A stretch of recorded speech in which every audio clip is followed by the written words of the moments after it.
Blinkerhole has a funny feeling that something major is afoot, and a distinct whiff of change is lurking in the air. Could it really be possible that by the time Big Ben strikes 12 midnight to signal the end of 2023, in which we've had a barrage of odd and scandalous news, we will be ringing in the new year with a fresh start, free of something all-powerful, a dangerous villain perhaps, a tyrant if you like. The ground appears to have shifted, just as a symbolic tree is felled. A mighty sycamore cut down, silently in the dead of night. A wolf in sheep's clothing, a faux Robin Hood, masquerading in a deceptive disguise that once extinguished, allows the true spirit of the common man to stand up against tyranny and injustice. A symbol of hope, timeless and universal, which has resonance throughout the world. Could we now see great unsolved mysteries being wrapped up neatly in a bow, everything tidied up, never having to see the light of day again? Could we see separations and reunions that we never thought possible, villains becoming heroes, and vice versa, the end of decades and decades of lies, deceit and dishonesty? News has broken that the mystery of who felled the Sycamore Gap tree may be solved after a fingerprint, albeit a chemical one, was left on its lowly stump.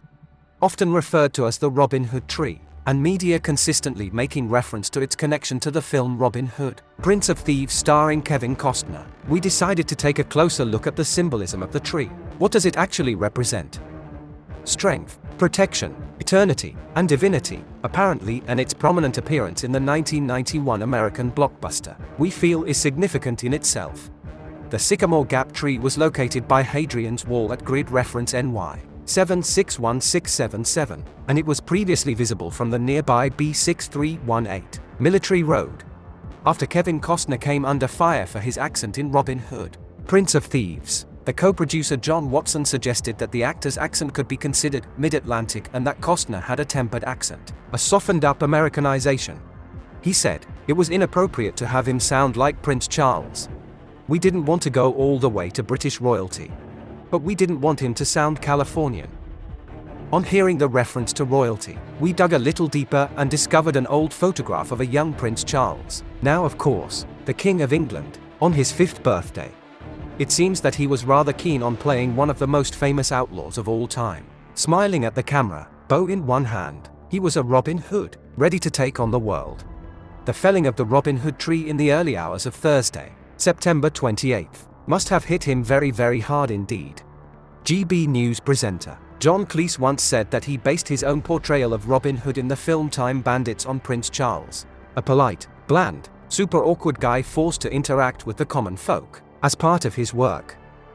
In other news, on the same day the tree was felled, it has been revealed that during the early hours of Thursday, September 28th, police were alerted after a major ITV security scare involving a young female worker that happened just days before the alleged Holly Willoughby kidnap plot was exposed.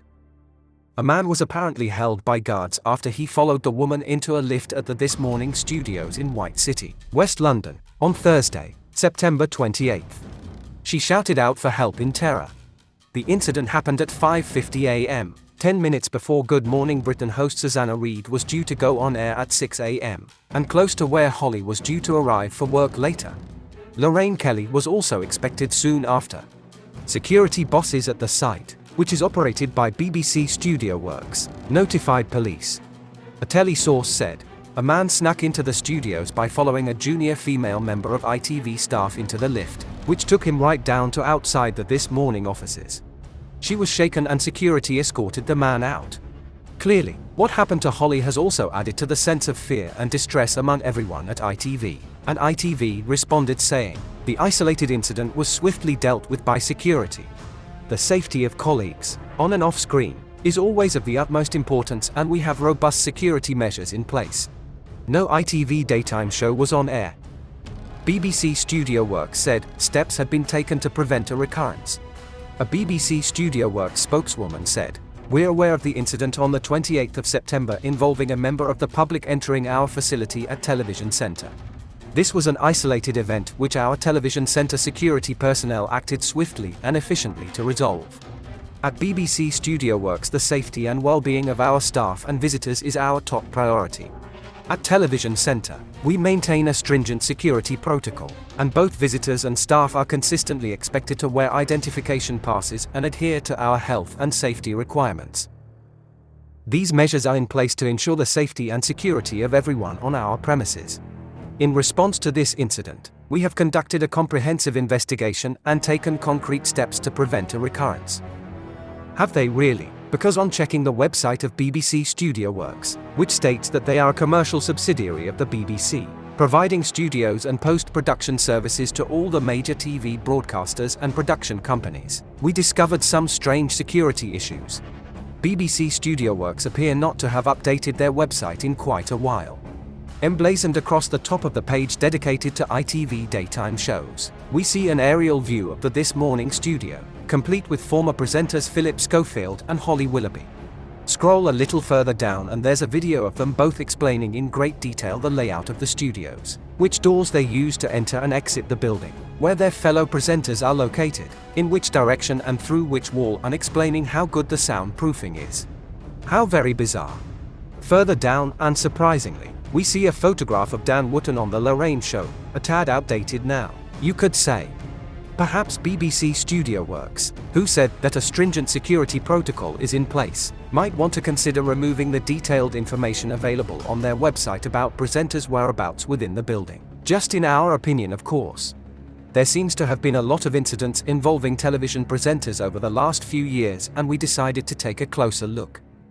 GMB presenter Susanna Reid, who was due on air 10 minutes after the alleged incident happened at 5:50 a.m. at the ITV studios on September 28, we discovered, installed advanced security at her home in 2019 after 2 break-ins. Her house was first hit on February 11th, when thieves took her car keys and her son's Apple Watch. Susanna is said to have only realized her car had been stolen from her street days after the break-in, and the vehicle was later found nearby in Wandsworth. The presenter's home was broken into again on March 11th, and it was reported that she was previously burgled in 2010. A friend said, "Being burgled once is bad enough, but having to relive it again for a second time is devastating." She has spared no expense on home security, including state-of-the-art alarms. Any burglar should now think twice about trying their luck. Interestingly, 2019 was the very same year that BBC newsreader Hugh Edwards had his Mercedes stolen from his home at 5:30 a.m. and his vehicle was also discovered not long afterwards. In 2016, This Morning presenter Holly Willoughby's Mercedes was also apparently stolen from her home before being abandoned outside her husband's office hours later. The TV presenter phoned Scotland Yard after the Mercedes SUV went missing from her home in southwest London. 4 hours later, police found the £88,000 G-Class Mercedes outside her husband Dan Baldwin's office in Kensington, West London. Such a lot of strange coincidences everywhere you look, isn't there? In March 2022, there was another incident at the television studios in White City, when ITV were forced off air following a major security scare. As a result, This Morning and Loose Women had both gone off air, with emergency standby tapes being played instead. All live broadcasts on the network were replaced with pre-recorded clips after police were alerted to a suspicious item addressed to Lorraine Kelly. Sources said there was a high police presence surrounding the studios, and Lorraine was said to be very concerned at the prospect of being a potential target. A spokesperson for ITV said, "Due to a suspected security alert, the building which ITV daytime broadcast from was safely evacuated." Following the incident, Good Morning Britain host Ben Shepherd asked Lorraine on air about the incident and what really happened.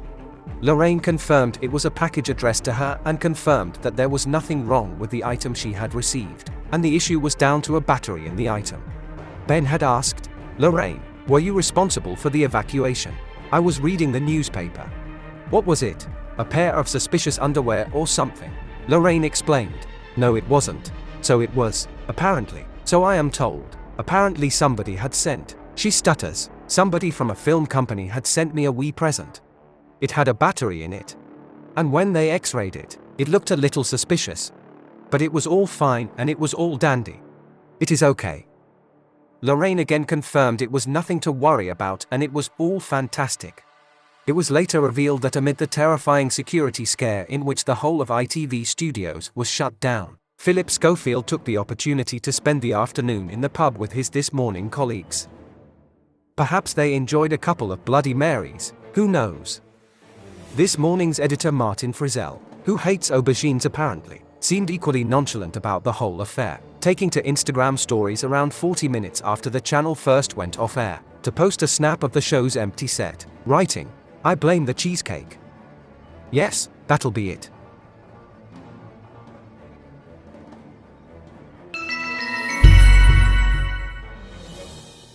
Please like and subscribe for more journeys through the Blinkerhole.